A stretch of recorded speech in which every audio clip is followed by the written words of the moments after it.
Fala, meu povo, sejam muito bem-vindos a mais um episódio de Longevos Podcast. Hoje nós estamos com uma figura que é muito importante, uma pessoa muito importante. Fábio também, o nosso parceiro eterno, né, do Longevos Podcast. E hoje uma pessoa que nós gostaríamos de sentar, que estivesse sentado nessa mesa aqui há algum tempo já, e o Eduardo fez esse canal, nos ajudou, nos auxiliou nesse processo. Então, Diogo Demarque, secretário de Saúde do Estado de Santa Catarina. Eu não sei se estou pronunciando o seu nome direito, é Demarque mesmo. É um prazer muito grande receber aqui, Diogo. Muito obrigado pelo seu tempo. A gente sabe que a tua agenda é muito cheia, né? Muitos compromissos, mas muitíssimo obrigado novamente pela tua presença, pelo teu tempo aqui, tá bom? Muito obrigado mesmo. Eu que agradeço a disposição para a gente bater um papo. Obrigado. Diogo, de novo, complementando, agradeço bastante a sua presença. Vai ser um tempo de qualidade, um tempo para a gente aproveitar esses minutos para conhecer quem é o Diogo atrás do secretário. Quem é que está por trás dele? Já vamos começar então com essa pergunta, que eu acho que é uma pergunta interessante. Primeiro, seja bem-vindo. Quem é o Diogo? Conte pra gente quem é o secretário Diogo. Quem é o Diogo? Diogo é um rapaz de 38 anos, natural de Florianópolis, lá do leste da ilha, bairro do Rio Vermelho. Opa. Criado lá, com família no extremo oeste de Santa Catarina também, né? Metade da família em Florianópolis, metade da família no extremo oeste, uma pessoa que gosta de futebol, gosta do Avaí. O presidente do Avaí teve recentemente. Pai do Arthur, esposo da Meire, uma pessoa que em torno de 18 anos atrás enveredou aí por questões do destino na área da saúde, um inconformado por natureza, boa. Muito pessoa que combate muito a síndrome de Gabriela, que sempre foi assim. A gente falou disso aqui aqui. Na nossa sociedade é um desafio bem grande, em especial quando a gente fala de saúde pública. Sim. É uma pessoa que na parte profissional acabou sendo precoce em alguns aspectos, inclusive no cargo que eu ocupo hoje. E uma pessoa que tem esperança que a gente pode mudar a sociedade e sempre tem o que melhorar para que nós tenhamos paz e ao mesmo tempo qualidade de vida.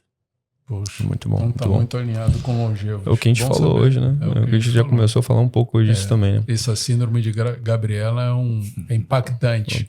Isso é muito bom. Diga lá, meu irmão. Diogo, eu tenho uma pergunta pro senhor, é o seguinte. Hoje, como eu falei pro senhor no brief, né? A gente fala muito de prevenção e promoção da saúde. E eu vejo que o Brasil, de uma forma geral, o mundo, de uma forma geral, gasta muito dinheiro público e também privado, com várias doenças crônicas degenerativas. Então, resistência insulínica, diabetes tipo 2, obesidade, doenças cardiovasculares que assolam a sociedade de uma forma geral. E eu vejo que isso está muito atrelado também a comportamento, a hábitos, né? Inúmeros fatores, obviamente, mas também a isso. O que você vê hoje, o que você enxerga hoje de uma forma geral, tanto para as instituições públicas em relação, por exemplo, a universidades, né, também unidades de saúde, hospitais, nessa parte de educação, e de prevenção e promoção da saúde para a população de uma forma geral, assim? Eu sempre falo que, se vocês forem perguntar ao secretário da saúde, muitas vezes a gente é mais secretário da doença, né?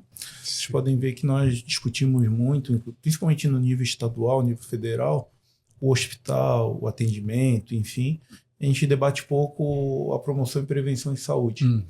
E aí eu tenho um papel primordial, não só em qualquer sistema de saúde do mundo, que é a atenção primária, né? A gente fala muito na literatura, nas normas de atenção primária, como a coordenadora do cuidado e ordenadora do paciente na rede, mas isso, na hora da polêmica, a gente fala de hospital, não fala da atenção primária, do famoso postinho de saúde. Exatamente. Em Santa Catarina, no ano passado, nós tivemos em torno de 53 mil pessoas que deixaram esse plano, né, morreram. Desse total, 25% faleceram por doenças cardiovasculares. Hipertensão diabética, que gera o AVC, que gera o infarto, enfim, né? 21%, 22% foi câncer, aí causas externas, aí vai compondo. Né? Então tem um quarto que é de doenças preveníveis, né? E está totalmente relacionado ao hábito. A Europa, que a gente sempre olha para a Europa porque o que acontece na Europa vai acontecer aqui. Nós temos desafios no nosso país, os mais diversos. O que nós temos hoje de coisa boa, nós devemos ao Sistema Único de Saúde, por mais que ele tenha enormes desafios, mas inclusive a expectativa de vida ela avançou por conta de um sistema público que tem suas limitações, mas que deu mais acesso à saúde. Aqui em Santa Catarina, a expectativa de vida gira em torno de 81 anos e a média nacional 79. A Europa hoje ela discute muito o que fazer com a população idosa do ponto de vista de assistência e do ponto de vista de sociedade como um todo. Né? E por outro lado, a questão da saúde mental. Então, hoje você pode ver que nós temos está mudando um pouco a mentalidade da questão de exercício físico, sim, né? De hábitos saudáveis, enfim, a gente está no movimento, mas ainda a gente está longe do ideal. E da parte de saúde mental, que também tem a ver com promoção e prevenção, a gente tem um grande desafio que é como que eu faço o equilíbrio da tecnologia, das telas, e não é só criança, né? Adultos também, idosos também, para que a gente evite questões relacionadas à saúde mental. Hoje, se você for ver qualquer discussão de sistemas de saúde na Europa, o grande cerne da polêmica e da dificuldade é a população idosa e questão de saúde mental. E aí, voltando lá na atenção primária, como que eu faço para que ela tenha esse protagonismo do ponto de vista de pertencimento com a população? Porque eu posso colocar um educador físico numa unidade básica de saúde, numa equipe multiprofissional, para, num determinado território, fornecer atividade física e tal. Mas como que eu chego? Né? E aí eu entendo que a gente, obrigatoriamente, tem um maior desafio, que é o sistema de saúde ele só vai ser eficiente da maneira como nós planejamos se eu tiver um link adequado com a educação. Mas a educação, mas educação em que sentido? Eu vou dar o exemplo da dengue. Se uma criança numa escola, a gente pede ajuda para uma criança na escola falando de dengue, ela quando chegar em casa, ela vai orientar o pai dela e a mãe dela a eliminar a água parada. Então, se eu falo desde cedo para a criança falando de hábitos saudáveis, ela vai incorporar aquilo na sua trajetória e, ao mesmo tempo, ela vai verbalizar com seus parentes, seu pai e sua mãe, o que ela está fazendo. Porque, papai, mamãe, você não faz atividade física e você está com sobrepeso, enfim. É claro que entre a teoria e a prática tem uma distância muito grande, né? O mundo ele é uma avalanche, né? Mas eu entendo que, obrigatoriamente, promoção e prevenção passa pela educação e para a gente trabalhar de maneira intersetorial, que é um dos maiores desafios que a gente tem no Brasil como um todo, né? A falta de entrosamento intersetorial entre as partes, educação, saúde e por aí vai. Olha só que interessante. A gente está falando de comportamento e o Longevos ele nasceu exatamente olhando para esse ponto. De que maneira nós podemos ajudar na ressignificação do entendimento sobre saúde mental, comportamental, ter alguns posicionamentos. Hoje eu estava aqui conversando e se tem uma ideia que comer saudável é comer coisas assadas. E aí o que estava sendo assado era um pão de queijo. E aí quando eu comentei, não, você pode comer seu pão de queijo, mas vamos olhar o material que você está utilizando. Se você trocar farinha branca por algo que seja uma farinha um pouco mais proteica, o teu resultado no teu corpo muda. Aí eu vi aqui, fui conhecer um pouco mais do seu trabalho e já existe um estudo que você trouxe em trazer para dentro da saúde pública as canetas que venham apoiar. Para não dizer o nome das marcas e tudo mais, porque houve quebra de patente, aí é que vem o entendimento que eu quero ter mediante a estratégia. Eu sei que isso aí é uma coisa, eu tomar ação hoje, o resultado que vai estar lá na frente. Eu tenho uma observação. Eu fui uma pessoa, só para terminar a contextualização, eu pesava 140 quilos. E eu construía isso aí por questões de comportamento. Eu comia as minhas emoções. Como ajudar uma população em levando um medicamento que traz resultado, ou sem tratar, ou trabalhar, como o senhor falou, a educação, trabalhar essa alteração. De que maneira hoje você observa que isso pode ser levado à população? O benefício de você ter um resultado através de uma caneta para evitar pessoas fazendo... Não sou contra a bariátrica, mas eu sei que ele impacta no físico. Mas ajudar as pessoas a terem uma consciência que mudança educacional, comportamental surte o efeito que se espera. Como é que é feita essa estratégia? Eu sempre sou da tese do equilíbrio, né? Nós estamos numa discussão que ela tende a ganhar um contexto, inclusive nacional, que é desses medicamentos do que a gente chama dos receptores GLP-1, né? E aí tem as marcas comerciais, mas o princípio ativo é semaglutida, que quebrou a patente agora, tirzepatida, enfim, né? A tecnologia ela vem avançando e sempre aquela necessidade de como que eu equilibro isso num sistema universal, num sistema público no nosso país, não só do ponto de vista financeiro, mas do ponto de vista organizacional.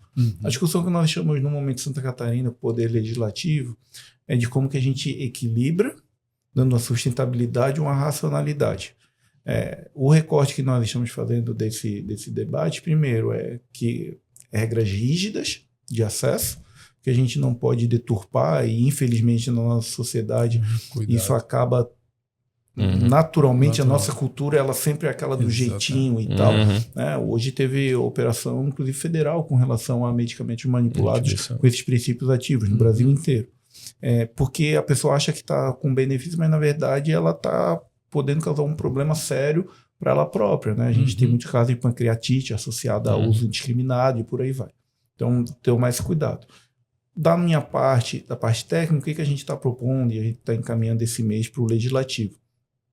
Condições que estejam vinculadas a protocolos. Então, obesidade grau 3, IMC acima de 40, com a comorbidade associada, de uma maneira, primeiro, de uma lógica de testar a eficiência, eficácia, acompanhamento com range de pacientes delimitado, pacientes que já estão numa linha de cuidado de obesidade e sobrepeso, que teriam uma indicação de cirurgia bariátrica e não estão conseguindo reduzir o peso para fazer o procedimento cirúrgico, para verificar o efeito. Então, essa envelopagem, uma lógica de pesquisa e inovação, inclusive para eu robustecer a nível federal uma possível incorporação. O governo federal, a Conitec, quem incorpora as tecnologias, negou por 3 vezes a incorporação por uma questão de financiamento, né, e custo-efetividade. Então, essa lógica, porque tudo na vida é progresso, né? Claro, eu inicio, eu vou avançando, eu vou testando para poder atender da melhor maneira possível, de maneira racional. Então, a gente está nesse contexto e, ao mesmo tempo, também com outras estratégias, né? A cirurgia bariátrica ela é uma das estratégias, mas poucas pessoas sabem que ela está condicionada a um acompanhamento de 2 anos anterior e 2 anos posterior ao procedimento cirúrgico. Sim. Porque, primeiro, eu quero evitar que ela faça a cirurgia. Se for a última ação, ok, ela vai para a cirurgia. E depois dos 2 anos de acompanhamento de equipe multiprofissional, ele é necessário justamente para evitar que ela volte, porque poucas pessoas sabem, mas muitas pessoas que fizeram cirurgia bariátrica, muitas vezes tem que fazer outra cirurgia ou ganham peso novamente, mesmo com a redução do estômago. Então, tudo na vida é equilíbrio e progresso, né? É isso que a gente está buscando nesse assunto também. E eu acho que também até a consciência também da pessoa que está no processo de fazer uma cirurgia bariátrica e também no processo de medicação, é assim, cara, beleza, isso aqui é uma alternativa, mas não significa que é o ponto final, né? Deixa eu mudar a tua mentalidade, vamos mudar a mentalidade em relação aqui ao meu comportamento em relação à comida, meu comportamento em relação à atividade física, em relação a algo realmente que traga mais qualidade de saúde para minha vida. E aí sim a medicação entra com uma ferramenta interessante. Aí a cirurgia entra com uma ferramenta interessante, mas você iniciar o processo sem mudar a mentalidade, que a gente fala bastante, né? Acho que é realmente um pouco mais complicado. Aí eu queria te fazer uma pergunta também, Diogo. Eu vejo assim, dentro das universidades públicas, eu venho de universidade pública, também estudei, passei muitos anos aqui na UFSC, e eu já tentei fazer algumas parcerias dentro da universidade mesmo. Ou seja, eu desenvolvia meu mestrado no departamento de farmacologia, departamento de pós-graduação em farmacologia, e eu queria fazer uma parceria com o HU. Ou seja, aproximar a pesquisa básica de uma pesquisa clínica, para as duas se comunicarem, porque eu vejo que existe uma rincha muito grande, existe uma disputa de ego entre profissionais, muito pesquisadores, médicos, enfermeiros, enfim,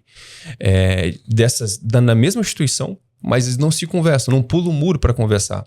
E o beneficiário no final, na ponta, é a população mesmo. A gente está desenvolvendo uma pesquisa ali para desenvolver uma molécula que é promissora de virar um medicamento para a população. A gente está fazendo uma pesquisa clínica ali avançada para a população, né? Eu não sei se você tem essa informação, muito provavelmente o senhor tem, essa comunicação dentro da universidade, nossa própria cidade, o nosso próprio terreno é muito deficitária. não sei se o senhor vê dessa forma, o que a gente poderia fazer para melhorar um pouco essa comunicação interna, para a gente realmente impulsionar cada vez mais essas pesquisas que são desenvolvidas nas nossas próprias instituições, né? Interessante pergunta, e a gente nem combinou, mas teve um fato recente que eu criei, claro, com a determinação do governador Jorginho, uma gerência de pesquisa clínica e inovação, de pesquisa e inovação, esse é o nome.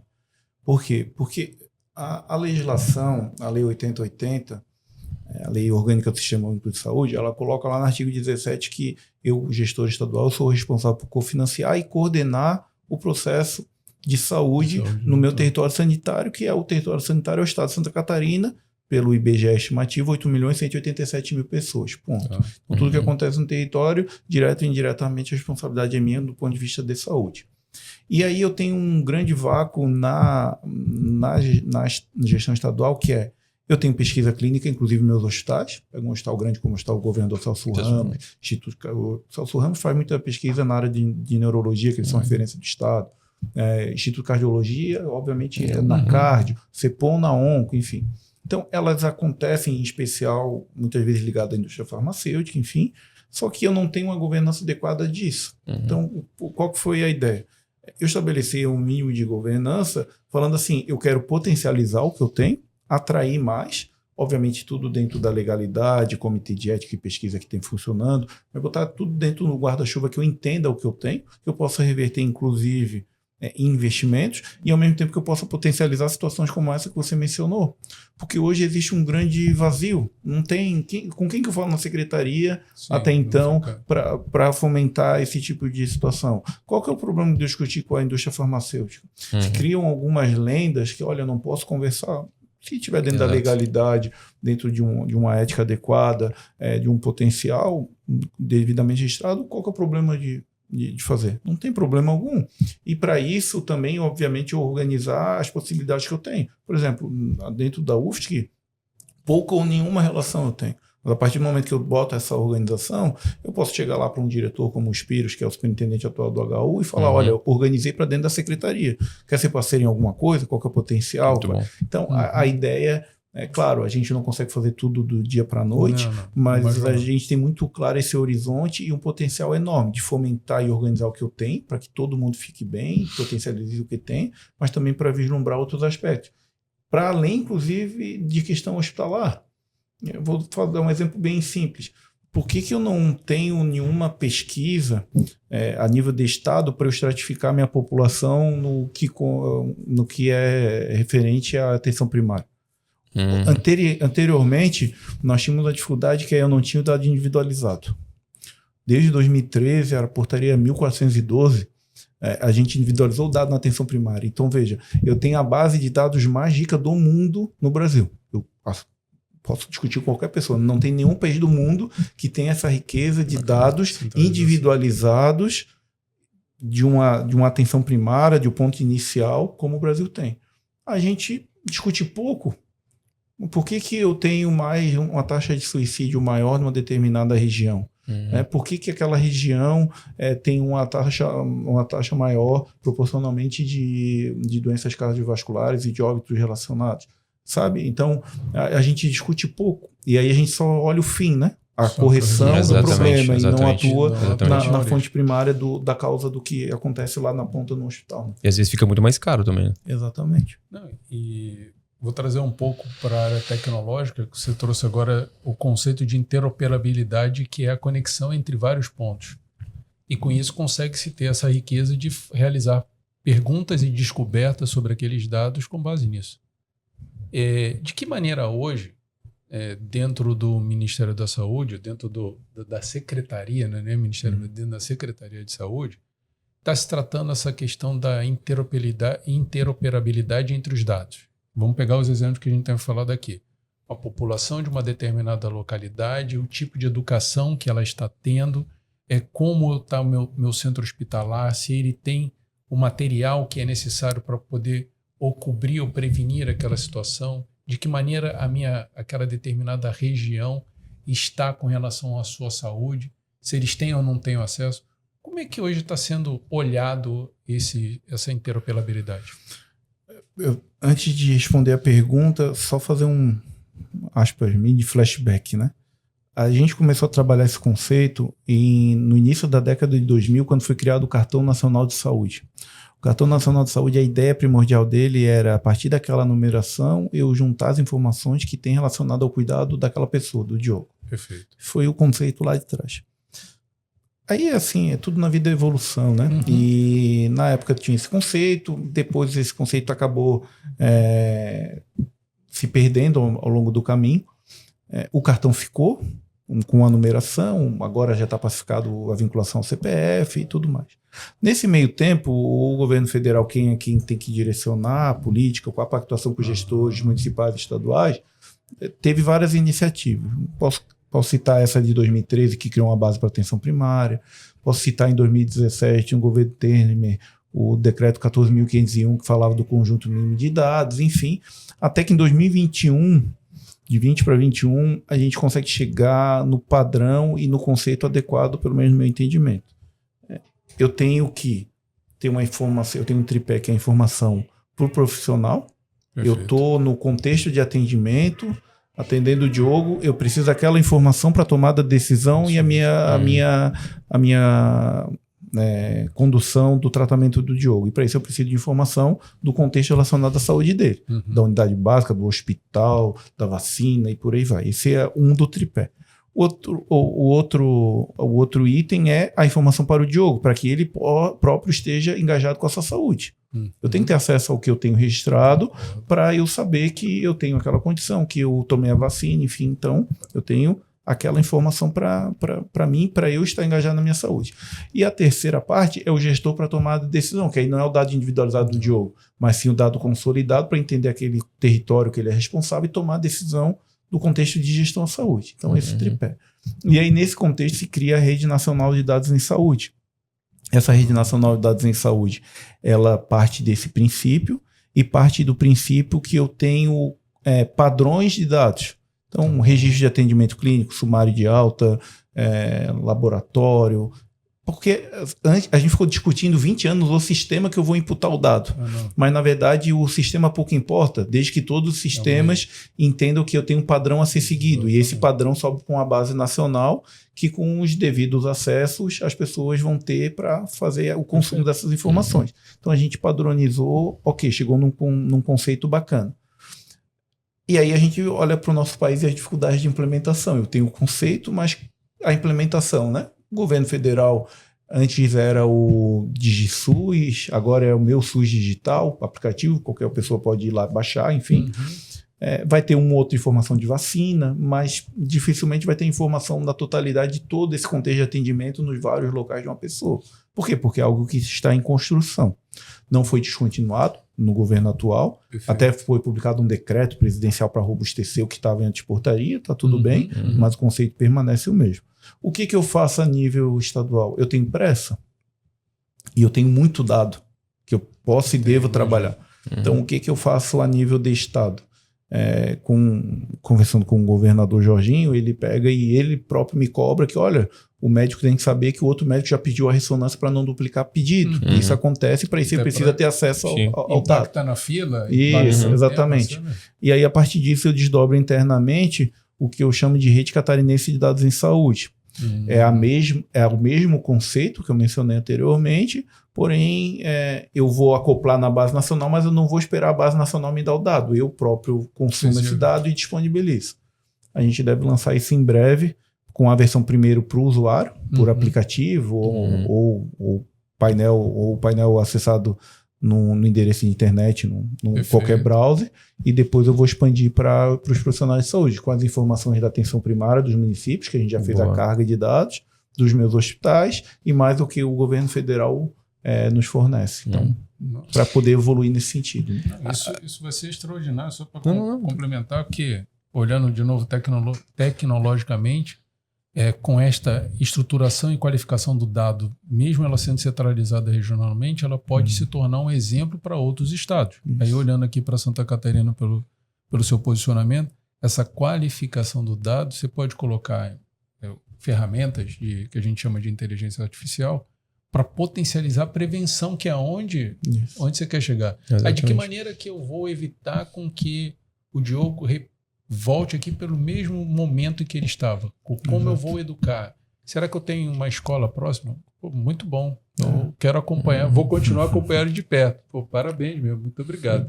Diga lá. E nessa linha também de raciocínio, Diogo, é que eu vejo assim, né? E nem é só para essa geração, mas para as próximas gerações. Então a gente fala muito também de programação metabólica fetal. Pô, o cara, ele quer ter filho daqui a 1 ano, quer ter filho daqui a 2 anos, né? Mas como que eu tô pensando em prevenção agora, pensando já na gestação do meu filho, pensando no nascimento do meu filho, porque nunca se falou, como está se falando agora, em relação à obesidade infantil, por exemplo. Antes a gente falava em dificuldade de acesso à alimentação para as crianças.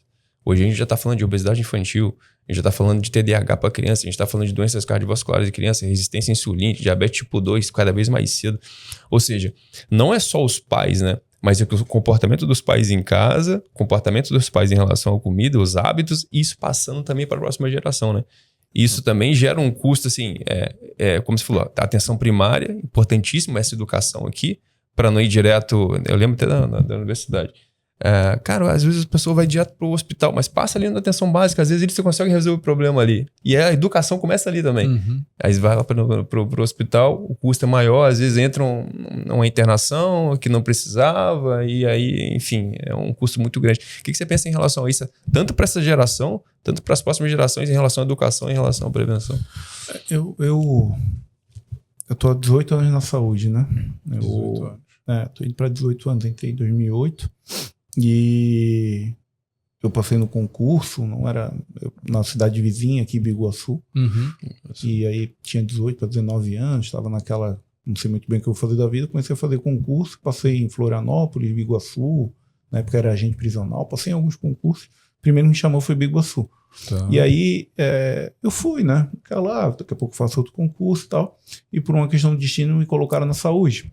Era técnico administrativo, fui trabalhar na saúde.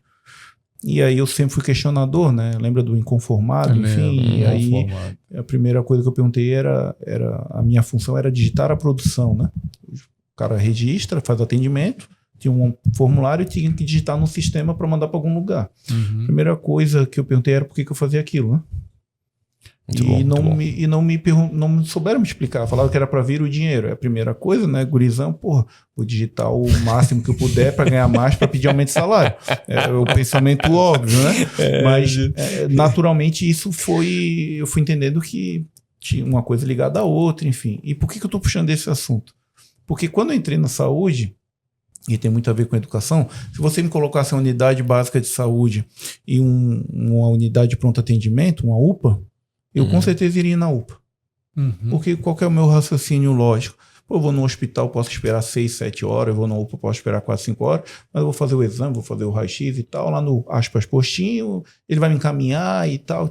Então, tem uma questão cultural que é um desafio enorme. Então, sempre que me perguntam qual que é o maior problema da saúde, eu não vou falar que é financiamento, eu não vou falar que é gestão. E a gente tem esses dois problemas. Eu sou gestor, mas nós temos problemas de gestão. Gestão em todas as esferas, não só secretário. E financiamento porque eu tenho um sistema de acesso universal, que é diferente de cobertura universal, sem financiamento adequado.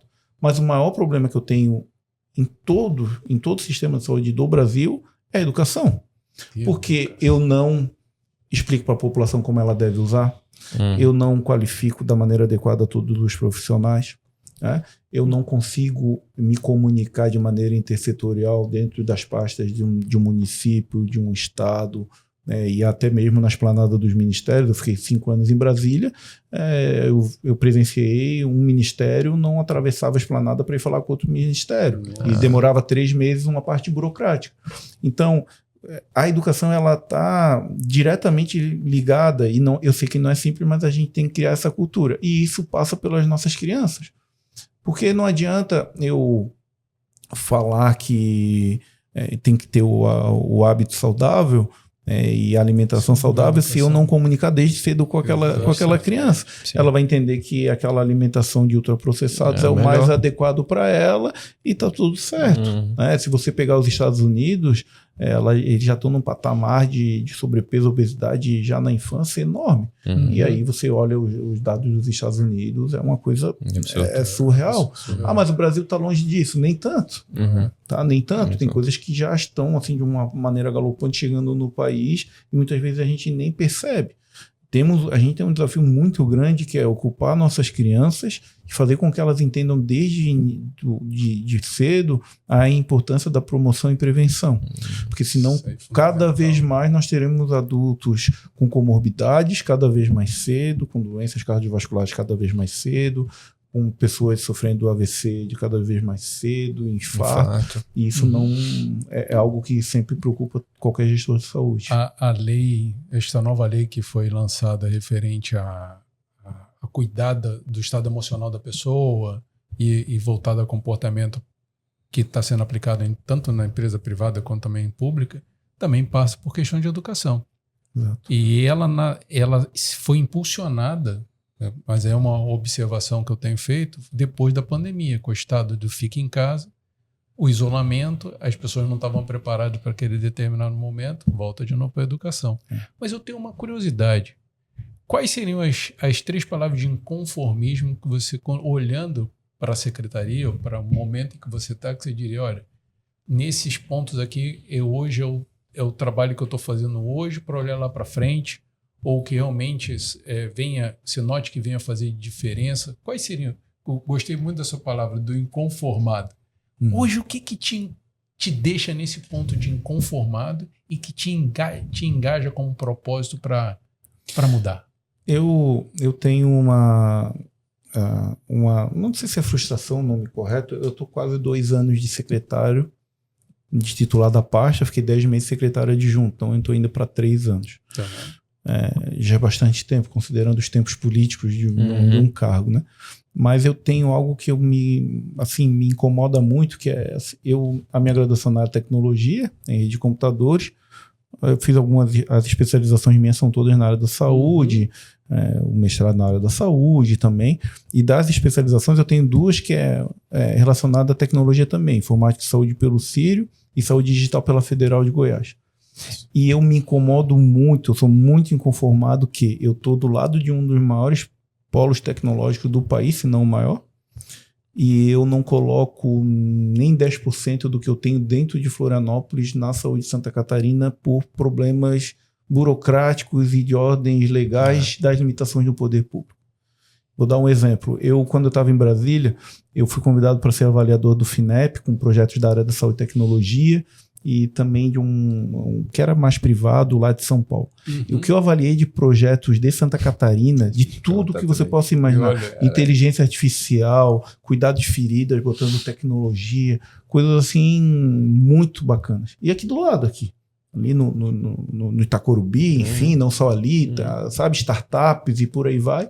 E aí quando eu viro secretário de Estado da Saúde, eu tenho que provar que eu não estou fazendo nada irregular para poder acessar aquilo dali. Então, se eu for abrir uma licitação para buscar aquilo, mas isso não tem lugar nenhum, como é que você vai se fazer? Não pode. E aí eu tento envelopar com uma inovação, mas tenho dificuldade, enfim. Então, eu sou muito inconformado porque eu não estou falando que as pessoas vão ser substituídas por inteligência artificial, mas a inteligência artificial, por exemplo, ela pode e deve me ajudar a otimizar a mão de obra qualificada que eu tenho, e não um trabalho braçal que eu posso usar tecnologia e depois eu vou revisar com os devidos cuidados, né? Eu posso muito bem pegar uma inovação que eu tenho aqui e otimizar serviços que eu tenho dentro de um hospital, tanto para quem trabalha como para quem é atendido. E hoje a gente não tem essa maturidade porque o nosso país não tem essa maturidade. Ele tem essa dificuldade por N motivos, inclusive de corrupção e por aí vai, que as pessoas entendem que eu tenho que provar que eu sou inocente e não alguém provar que eu sou culpado. E aí acaba... Eu sou inconformado, estou tentando resolver, achar saídas para isso, mas digamos assim, minha maior frustração nesse momento é não colocar mais tecnologia como eu gostaria na saúde pública de Santa Catarina. Não faz parte dos longevos, mas esse é um assunto que eu gosto também de falar. E eu sei o poder da educação, e educação é a questão voltada ao uso da tecnologia para disponibilizar tempo de qualidade.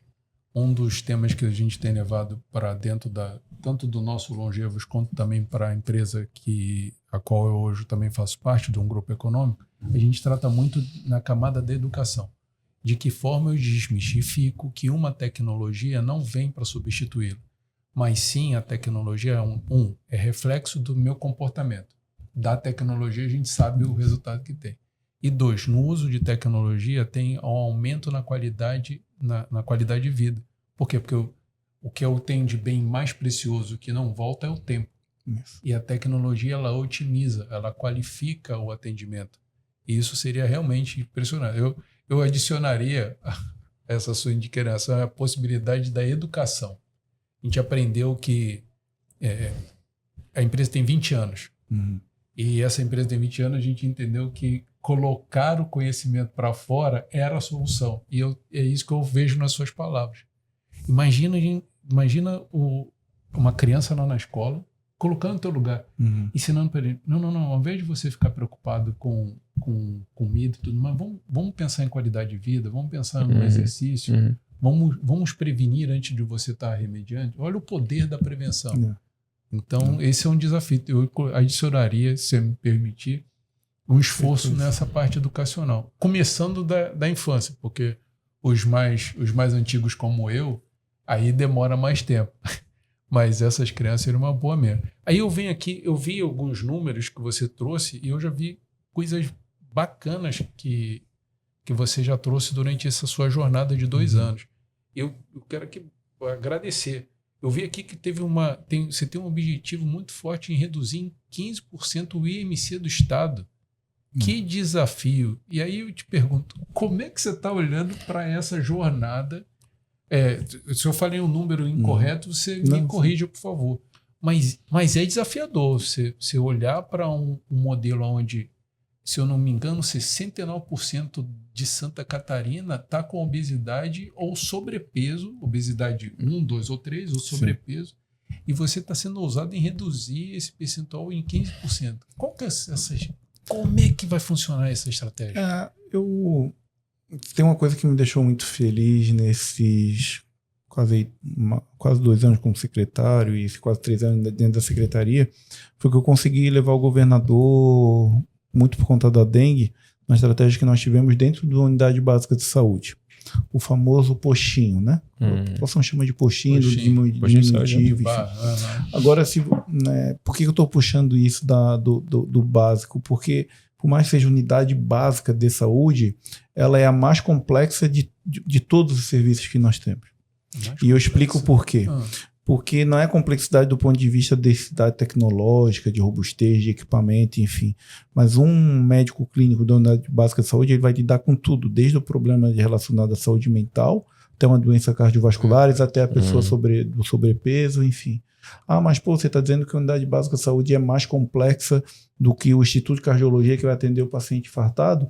No manejo do paciente, sim, porque aquele profissional, aquela equipe, eles vão ter que lidar com todo tipo de situação, inclusive de situações relacionadas a questões que não são de saúde, mas sim socioeconômicas. Então, como é que você lida com isso?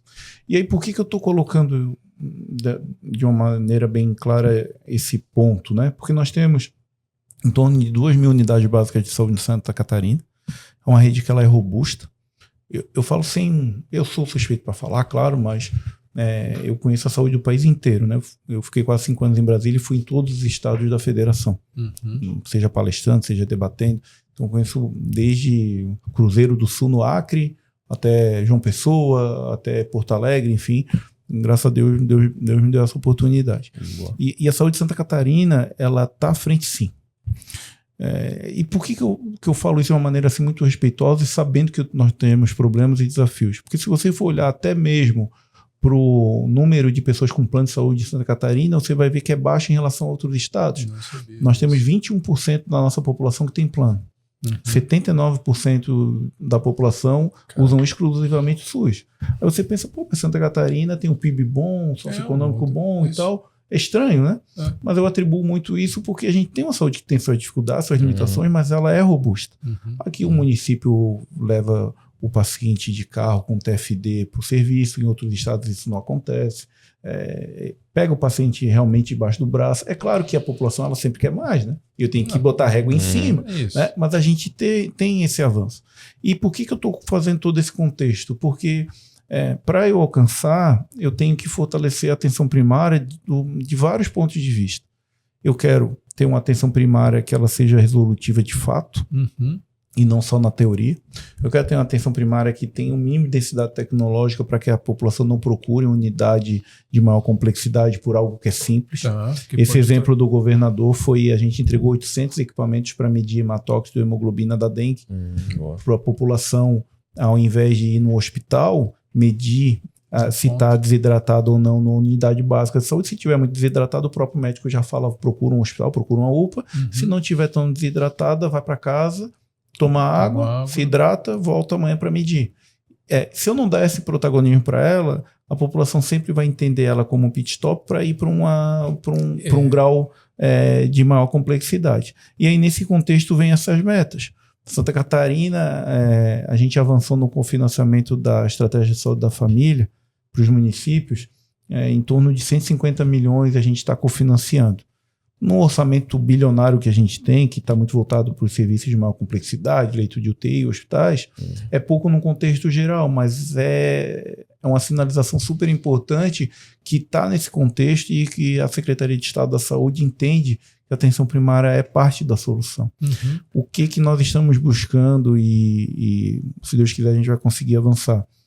A gente mexe muito com o brio da ponta quando a gente faz uma espécie de uma competição saudável, sadia, né? Que é comparar resultados. Quem se dá melhor, eu beneficio financeiramente o município, que pode chegar no profissional, mas é aquela competição saudável. E aí, para isso, eu tenho que definir indicadores, metas. Então, eu tenho muito forte na minha cabeça, e a gente vai tentar construir isso, de fomentar isso junto aos municípios. Olha, eu vou ter uma meta de reduzir as doenças cardiovasculares, que são doenças preveníveis, em tantos %. Fechou o ano, o município alcançou, melhorou 1%, 2%. Você vai receber financeiramente isso, vai receber um prêmio aquilo. Vamos divulgar a estratégia. A gente está criando essa cultura no Sistema Único de Saúde de amostra de experiências exitosas. E a gente fomenta isso no financeiro, mas também na divulgação, nessa disputa sadia. Então, toda essa parte de promoção e prevenção, a gente está com esse mote, né, de tentar trabalhar essas oportunidades, mesmo sabendo que para a sociedade em geral, o que vende a notícia muitas vezes é o hospital superlotado, é o problema, é o leito de UTI, né? Mas se a gente não insistir nesse caminho, ninguém vai tentar, né? Deixa eu te perguntar uma coisa. Você viajando ali tanto para a saúde pública e a saúde privada, o que você vê hoje de grande diferença, grande gargalo assim, entre as duas instituições, né? Você vai pegar um hospital público, um hospital privado, um pronto atendimento. O que você vê hoje de mais dificuldade nesses dois setores hoje, como você vendo de fora, assim, hoje e de dentro também, você está sempre... Eu entendo que Santa Catarina não só no privado, mas no público, não é necessariamente uma falta de capacidade de sala de atendimento. É como eu uso essa capacidade de atendimento. E isso não é só no público, é no privado também. Se você for pesquisar, e claro que não vou citar nomes aqui, mas tem o privado tem sobrecarga também. O privado não vai ter o leito muitas vezes de imediato quando eu tenho períodos sazonais, como a gente vai entrar agora na gripe. E no público eu tenho isso muito forte nos hospitais de grande porte. Pega aqui o Hospital Regional São José, né? É um hospital que tem 6 portas de entrada que atendem mais de 22 mil pessoas ao mês. Né? Eu fiz estágio ali. A gente tem a gente comemora quando não fica paciente no corredor. Eu fiquei agora recentemente 27 dias sem nenhum paciente no corredor, né? Deu o 28º dia, deu uma sobrecarga. Fizemos 33 cirurgias de emergência na ortopedia no final de semana, na moto, isso e tal. E aí, claro que o que chama atenção é porque, né, deu aquela sobrecarga. Aí você pergunta, mas não tem leito na Grande Florianópolis? Tem. Eu tenho outros hospitais aqui na Grande Florianópolis que tem ociosidade de leito. Só que como que eu crio uma lógica que eu utilize a capacidade que eu não estou utilizando, sendo que o especialista está naquele meu hospital maior, e ao mesmo tempo que eu consiga atender da maneira adequada. A gente tem isso, eu vou pegar o mesmo exemplo do Hospital Regional São José, Eu tenho paciente que é atendimento clínico, está internado, mas é clínico, está correndo soro, está desidratado, enfim. Ele não é um paciente super especializado para estar num hospital de alta complexidade, enfim. Um médico, né, clínico, hospitalista, ele conseguiria fazer o manejo daquele paciente, ok? Aí eu tenho o Hospital de Santa Maria da Imperatriz, que fica perto do regional. Esse também. Ok? E ele tem leito clínico, que poderia, com certeza, só que eu tenho uma resistência enorme daquele paciente, porque ele não quer sair do leito do regional, mesmo estando no corredor, para ir para um leito de retaguarda. Porque ele entende que ali, por mais que ele tenha essa dificuldade, ele vai resolver. Eu vou dar um exemplo da minha mãe.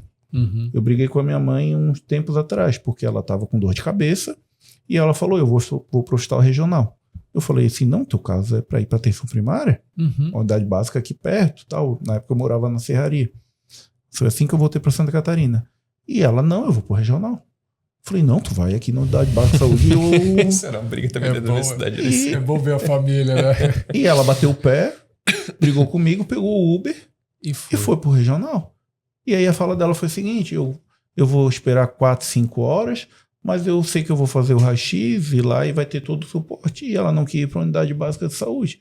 Então veja, veja como eu faço esse equilíbrio. Porque não é problema, eu repito, não é necessariamente problema de capacidade instalada, é como eu uso todos os equipamentos que eu tenho. Se você pegar a Europa, eu tive a oportunidade de conhecer a saúde da Dinamarca, fiz uma visita lá, uma imersão, fiquei uma semana lá. Na Dinamarca, você praticamente não tem esse nível intermediário, você tem uma atenção primária fortalecida, com densidade tecnológica, com bateria de exames bioquímicos na unidade básica, um raio-x, um ultrassom móvel, enfim, o médico sabe utilizar. A acuidade visual, ele não vai encaminhar para o oftalmologista para ver se precisa de óculos, ele próprio vai fazer o teste, enfim. Então ele tem esse fortalecimento. E eu tenho grandes hospitais com densidade tecnológica. Eu raramente em sistemas eu tenho o do meio, que encaminha para um exame de ultrassom de uma parte ambulatorial. Então, a gente fez ao longo do tempo um sistema que no papel ele diz que a atenção primária resolve e na prática acaba não sendo isso. E a iniciativa privada, né, não perdendo o foco da pergunta, ela também está se vendo nesse desafio. Se você for olhar os grandes planos do país, eles criaram linhas relacionadas à atenção primária, porque eles enxergaram o óbvio, né? Se eu atendo bem na primária, eu vou desonerar a atenção especializada e eu não vou gastar tanto que eu estou gastando. E mesmo eles têm essa dificuldade por essa questão cultural. Então, como que eu chego no equilíbrio de fornecer o acesso que a população está pedindo, né, otimizando todas as capacidades que eu tenho disponíveis e tirando do papel a teoria indo para a prática, não só no público, mas no privado. Você trouxe um item aí muito importante. As instituições privadas estão cuidando muito da redução dos custos assistenciais. Porque ele começou a observar que era muito, muito fácil, vamos botar assim, o acesso de um paciente, e aí se repetia várias vezes o mesmo tipo de exame e não tinha isso centralizado. Isso aumentava o custo do plano de saúde, porque não cobrava da origem, mediante esse ponto. Aí vem um item que eu achei, e aí eu vou fazer uma pergunta como usuário do me ajuda a desmistificar isso da minha mente. Eu também uso o sistema público de saúde e confesso que também passo por isso, que eu queria desmistificar em sentir segurança para, cara, vou no postinho para ser bem atendido. Eu sou bem atendido lá. Mas como desmistificar, como levar esse conhecimento da usabilidade para a ponta? De que maneira você olha isso? Porque é tanta pergunta, você trouxe uma complexidade que é emaranhada. Mas imagina, ele precisa olhar o hospital, que ele sabe que ele tem vários ali, não tem a medição dos leitos disponíveis, não consegue fazer a realocação para o outro que está ali mais próximo, porque tem um comportamento de uma pessoa como a sua mãe e eu, que não, vou lá porque eu acho que vou. É complexo. Aí vem a pergunta. Me ajude como parte da população a desmistificar para todos nós que estamos aqui a importância do postinho, a relevância dele, em que momento em que realmente, se o encaminhamento ele deve ser feito do postinho para um hospital de maior complexidade, para evitar uma tomada de decisão, pelo menos tira essa dúvida minha para que eu consiga replicar dentro do que está em volta. Me ajuda a organizar essa estrutura. A atenção primária, ela tem que... a gente sempre fala de 70%, 80% da resolução. Mas a atenção primária, ela não pode ser um estágio para a atenção especializada. E aí eu tenho um desafio muito grande, porque a população muitas vezes entende que médico bom é o médico que passa o exame, que passa para o especialista, enfim. Mas na verdade o médico bom é aquele médico que faz o manejo, que te apalpa para entender, né? Que não é, tá com dor de barriga, eu vou pedir ultrassom, tá com não sei o que, eu vou te pedir exame. Exatamente. Não tô falando, e assim, né? Eu não sou médico e eu tenho também, claro, tomar cuidado para que o ato médico, né? Ele vai saber a melhor conduta. Mas muitas vezes o médico acaba sendo pressionado a esse tipo de situação por uma questão cultural. O próprio atestado é isso, né? Vai numa unidade de pronto atendimento que é o atestado. Então, a partir do momento que a gente consegue fazer esse equilíbrio e entendimento do papel de uma unidade básica de saúde, a gente consegue avançar, mas para isso eu tenho que dar condição para esse profissional. Porque se ele não tiver condição, seja médico, seja toda a equipe multiprofissional, ele não vai ter aquela condição localmente, ele vai ter que encaminhar para um serviço especializado.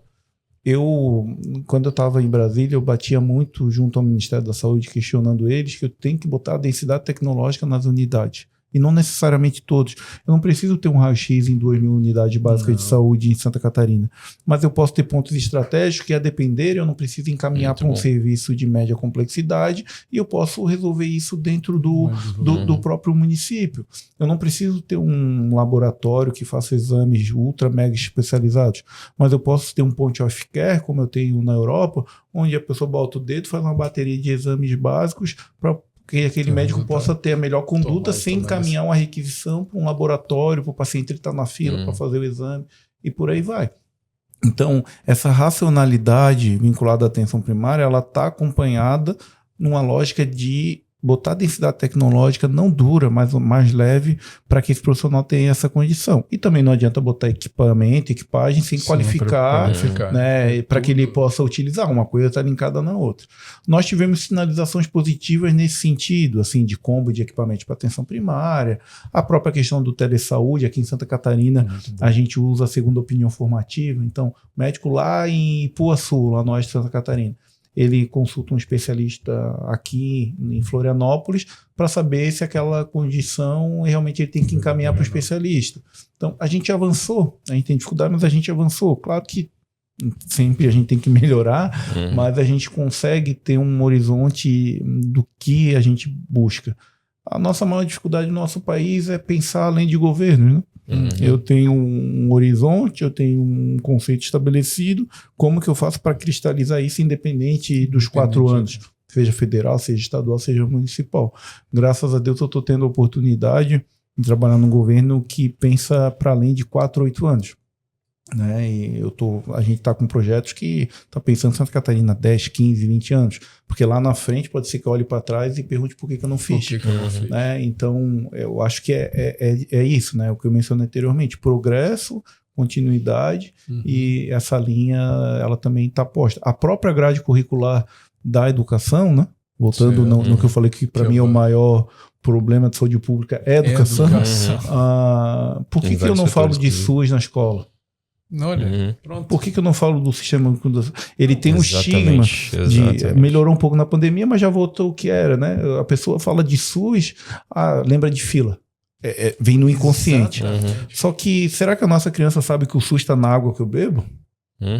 Porque eu tenho a vigilância sanitária. Aquela fala, eu não uso SUS.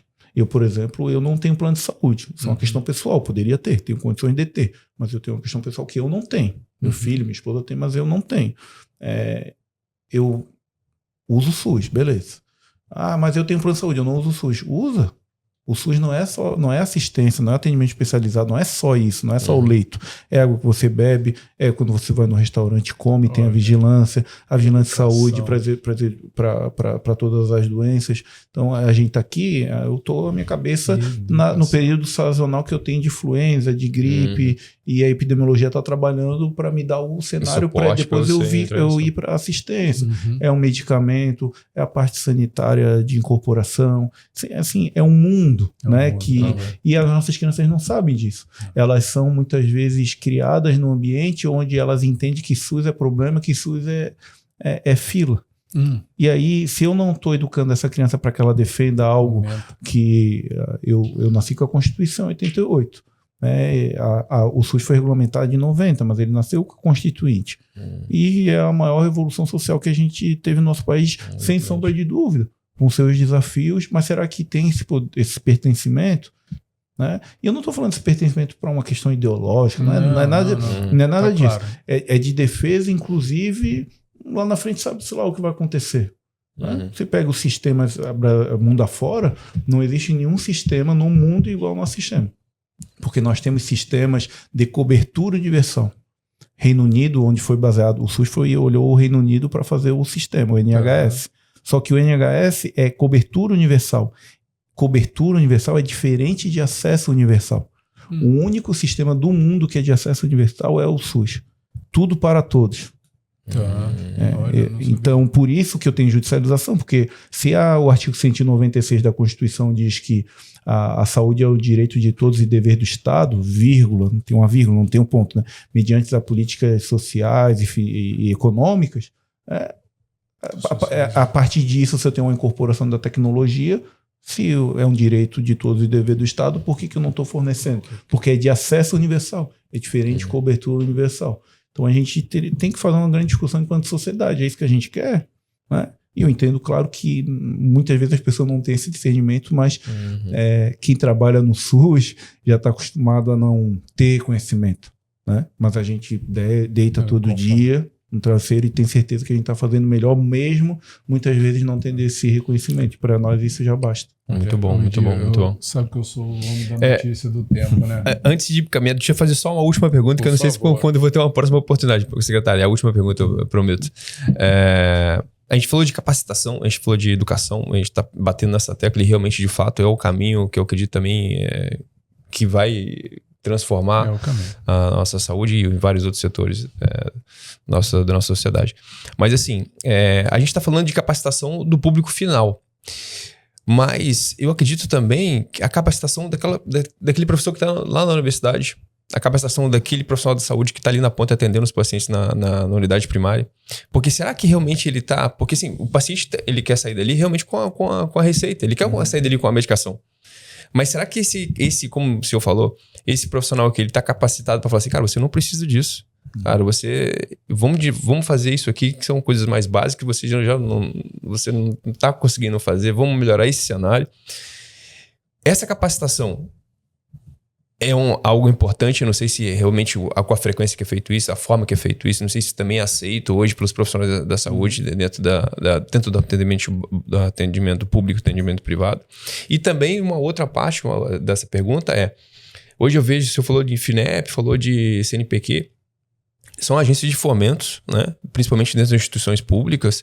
Eu vejo que as pesquisas científicas que acontecem dentro da universidade, elas têm muito incentivo, mas para muitos profissionais, muitos pesquisadores que publicam muitos artigos científicos. Mas será que esses artigos científicos estão sendo publicados e também são a base para a construção de medicamentos, para a construção de suplementos, para a construção em base científica, para a construção de vários outros pontos importantes. Mas será que essas agências de fomento, elas estão... Eu estou olhando mais para a quantidade mesmo de artigo científico? Ou eu não estou olhando para a qualidade desses artigos científicos? Né? Qual que é essa linha tênue de separar, tipo, eu vou focar nisso aqui, eu quero investir mais realmente nos trabalhos de qualidade do que a quantidade, porque eu vejo que as agências de fomento focam muito na quantidade, o número de artigos que o cara tem e tal. Então... Não sei se você entendeu essa pergunta, sim. São dois cenários diferentes. Vou começar pela última. Assim, eu sempre falo que tem a teoria e a prática, né? Eu respeito muito a academia, né? Sim, sim. Eu tentei me especializar, até porque eu naturalmente eu tenho um preconceito na área da saúde por eu não ser um profissional de saúde. Eu sou um trabalhador da saúde, eu não sou um médico, não sou enfermeiro. Né? Então, mas tu é da saúde, mas tu é médico, tu é enfermeiro? Não, sou um trabalhador da saúde e aí a gente busca se especializar até para robustecer o que a gente construiu de conhecimento na prática. Então, tem teoria e prática. E aí sempre aquela coisa, né? A teoria sem a prática vira discurso vazio e a prática sem teoria vira mero tarefismo. Então, assim, eu tenho que ter um equilíbrio dos dois. Eu posso ter N artigos publicados, mas que maneira que eu converso com o mundo real. Exatamente. Eu tenho muito isso e eu fiz uma discussão bem grande quando eu estava em Brasília sobre a atenção primária e eu tive alguns embates com a academia. Ela entendia que a atenção primária, do ponto de vista de cofinanciamento da atenção primária federal, a indução deveria ser por uma linha e a gente tinha uma defesa de municipalismo de outra linha, que era diferente do que a academia discutia. Então, é esse equilíbrio entre prática e teoria. E do ponto de vista de qualificação de profissional, a gente falha muito. Isso está relacionado à educação. Isso é educação, né? Que eu falei que é o maior problema. Eu falo, inclusive, a nível estadual. Nós temos uma escola de saúde pública, a gente fomenta muitos cursos, assim, é destaque, inclusive, a nível nacional, mas sempre a gente entende que precisa mais, né? A gente, principalmente quem está na assistência, não consegue parar, é atendimento, tem que fazer plantão, tem que, não sei o que, hora plantão, e vai e tal. E a gente fomenta, mas tem, sim, um vácuo em todas as esferas. E a gente perdeu situações que a gente fazia anteriormente. Na atenção primária, que é muito relacionada ao município, todo profissional que entrava para trabalhar na unidade básica de saúde, médico, enfermagem, enfermeiro, agente comunitário de saúde, eles passavam antigamente pelo que a gente chamava de introdutório. Introdutório à estratégia de saúde da família. O cara não entrava para o atendimento sem saber o que é a unidade básica de saúde, o que é a estratégia de saúde da família, quais são os pontos da rede, qual que é a referência, onde que aquele município está inserido e tudo mais. Eu, inclusive, enquanto Secretaria de Estado da Saúde, a gente fomentava isso. E se perdeu a nível nacional ao longo do tempo. E aí, soma isso à rotatividade de profissionais, que é enorme, e aí a gente acaba tendo um cenário que volta aquela conversa da atenção primária ser um pit stop. Exatamente. Então, vejam, a gente roda e volta para o mesmo lugar. Então, isso é algo que realmente a gente tem um desafio enorme e a gente tem que avançar. Muito bom. Para a gente reta final, Edir, primeiro, te agradecer. Tem um pedido. Diga, pensando aqui que nós vamos atingir milhares de pessoas, milhões de pessoas aqui no país e fora, qual é a mensagem que você gostaria de levar que seja entregue a essas pessoas? Olhando pelo Diogo, qual que é a mensagem? O que você levaria de reflexão? Eu entendo que, enquanto sociedade, olhando para o lado individual, o equilíbrio da nossa saúde mental e física, num mundo tão atribulado como nós estamos cada vez mais passando, e tudo muito rápido, e a informação muito rápido, buscar equilibrar. E eu falo, esse recado é para mim também. Eu falho, né, nisso também no meu dia a dia, né? Às vezes esse equilíbrio mental e físico a gente acha que está fazendo, mas não é. O equilíbrio mental e físico não é só ir na academia, e aí eu tenho a gente refletir o que nós estamos fazendo e o que nós estamos fazendo com a nossa vida, porque ela passa muito rápido. Eu tenho 38 anos, né, e a coisa já passou rápida, né, e muitas vezes a gente não reflete o que está fazendo, qual que é o sentido daquilo, e isso é saúde mental, e isso também reflete no nosso dia a dia, inclusive na parte física.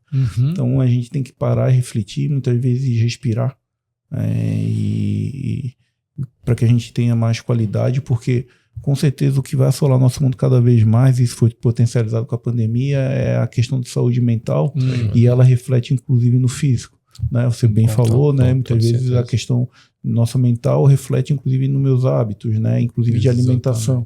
Então é que a gente possa buscar o equilíbrio, né? O equilíbrio na vida é fundamental em todos os aspectos, e é importante a gente ter esse equilíbrio e refletir sobre esse equilíbrio no nosso dia a dia. Nessa reta final, Diogo, eu quero lhe trazer um elogio e um agradecimento. Foi esclarecedor demais esses minutos. Venho aqui fazer um pedido.